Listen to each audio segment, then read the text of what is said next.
ഇരിങ്ങാലക്കുട കൂടൽമാണിക്യം ക്ഷേത്രത്തിൽ വ്യാഴാഴ്ച നടക്കുന്ന തൃപ്പുത്തരി നിവേദ്യത്തിനുള്ള സാമഗ്രികൾ അടങ്ങിയ തണ്ടിക ചാലക്കുടിയിൽ നിന്നും കൊണ്ടുപോയി. പോട്ടയിലെ ദേവസ്വം ചക്രവർത്തി കച്ചേരിയിൽ നിന്നും താളമേളങ്ങളുടെ അകമ്പടിയോടെ കാൽനടയായിട്ടായിരുന്നു തണ്ടിക പുറപ്പാട്.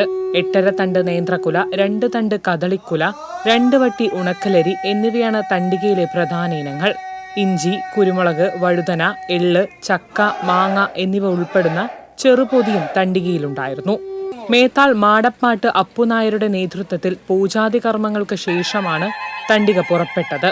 ആർപ്പുവിളികളോടെ നടന്നു നീങ്ങിയ സംഘത്തിനെ ആചാരപ്രകാരം വാളും പരിചയുമായി ഭടന്മാർ അകമ്പടി സേവിച്ചു.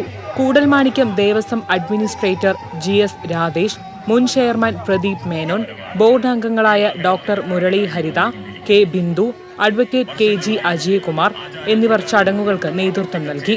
സനീഷ് കുമാർ ജോസഫ് MLA, നഗരസഭാ ചെയർമാൻ ഷിബു വാലപ്പൻ, മുൻ MLA സാവത്രി ലക്ഷ്മണൻ തുടങ്ങിയവരും സന്നിഹിതരായിരുന്നു. പോട്ടയിലെ NSS കരയോഗം, പാമ്പാമ്പോട്ട് ശിവക്ഷേത്ര സമിതി, മടത്തിൽക്കാവ് ക്ഷേത്ര സമിതി എന്നിവയുടെ സംയുക്താഭിമുഖത്തിൽ ഭക്തജനങ്ങൾക്ക് സദ്യയും ഒരുക്കിയിരുന്നു.